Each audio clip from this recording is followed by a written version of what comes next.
4.10 국회의원 선거가 이제 이틀 앞으로 다가왔습니다. 오늘도 여야 정치권 담당하는 국회 취재기자 연결해서 총선 관련 다양한 이야기 들어보겠습니다. 박광렬 기자, 김경수 기자 나와주시죠.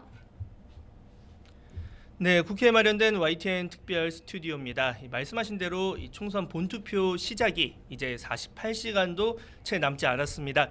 여야 모두 막판 지지층 결집 그리고 이 중도 외연 확장을 위한 선거전에 그야말로 총력을 기울이고 있는데요.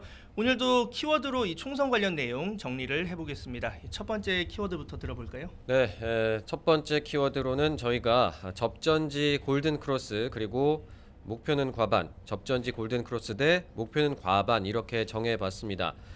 지난 4일부터 여론조사 공표가 금지되는 기간이 시작이 됐습니다. 이 금지 기간 전에 시행했던 여론조사 외에는 새로운 여론조사와 또 결과 발표가 금지가 됐는데요.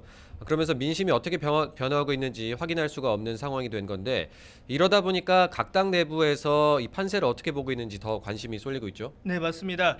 이 국민의힘 판세 분석부터 보자면 이 바닥을 찍고 오름세를 보인다 정도로 정리할 수 있는데요. 이종섭 호주대사 논란 등으로 이 지역구 의석수 예상 최저치가 한때 이 80석대란 내부 분석까지 있었죠. 하지만 최근 관련 리스크가 제거되고 또 여기에 민주당 일부 후보들의 발언 논란 등이 지속되면서 흐름이 달라졌다는 겁니다. 이 한동훈 위원장 어제 자체적으로 55곳으로 그동안 꼽아왔던 경합지 가운데 이 수도권과 PK, 충청권 등에서 이 골든 크로스가 일어난다 이렇게 주장을 하기도 했는데요.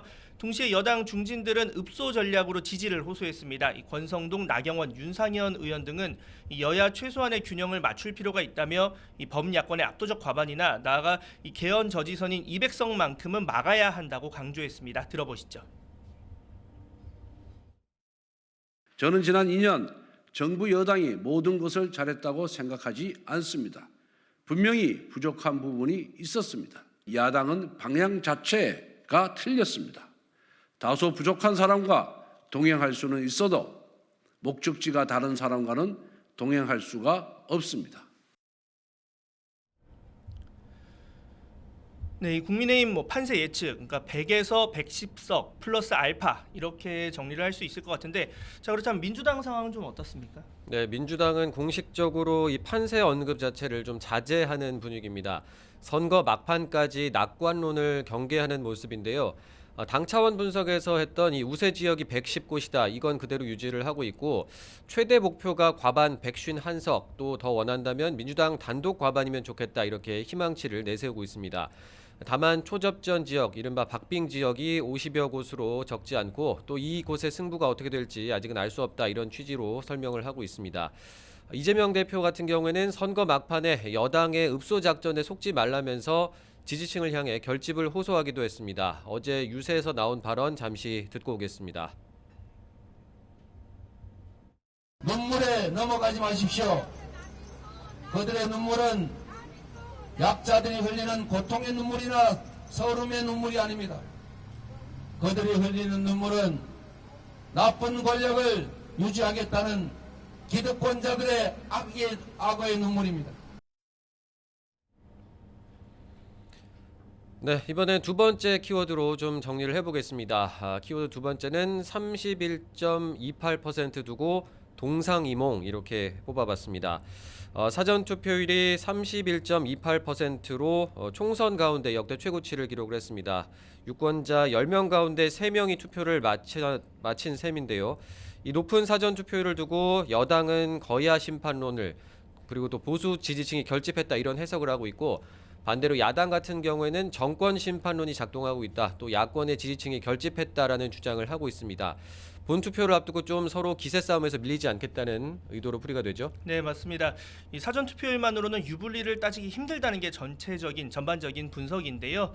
이 그동안 사전 투표를 보면 민주당 계열이 유리하다는 통설이 있었지만 또 역대 사전 투표율이 가장 높았던 지난 대선 당시에는 이 국민의힘 윤석열 후보가 당선되기도 했죠. 그리고 지금 지역별 사전 투표율이 나오고 있지만 이 또한 지난 투표 대비 이번 투표에서 증가분 등을 봐야 한다. 또 이 대선과 달리 총선의 차이점 뭐 이런 부분들을 두루두루 보면서 그렇게까지 큰 영향이 있을 것이냐 아직까지 섣부른 판단은 어렵다 이런 의견들이 나오고 있는데요.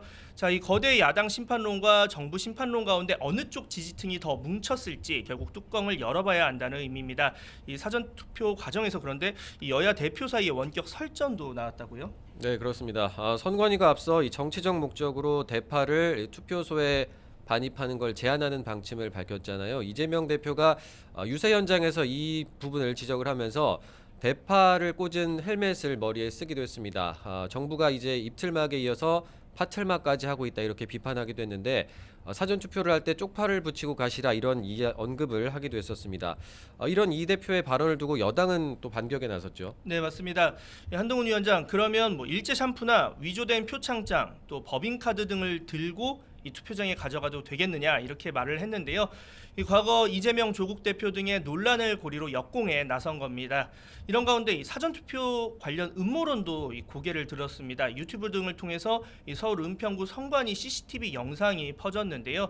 이 사전 투표지가 담긴 봉투를 보관함 안에 넣는 모습을 겨냥해서 이게 이 부정선거 시도가 아니냐 이런 의혹인데 이 수십만에 넘는 조회수를 기록하는 등 의혹이 확산하고 있습니다. 관련 선관위 입장 어떻습니까? 네, 선관위는 이 주소지가 다른 곳에서 이 관외 사전 투표를 한 경우에 원 주소지 선관위로 투표 용지를 보내야 하는데 이 투표 용지를 회송용 봉투에 넣어서 우체국 등기 우편을 통해서 발송을 합니다. 이 과정에서 경찰이 동행을 하고요.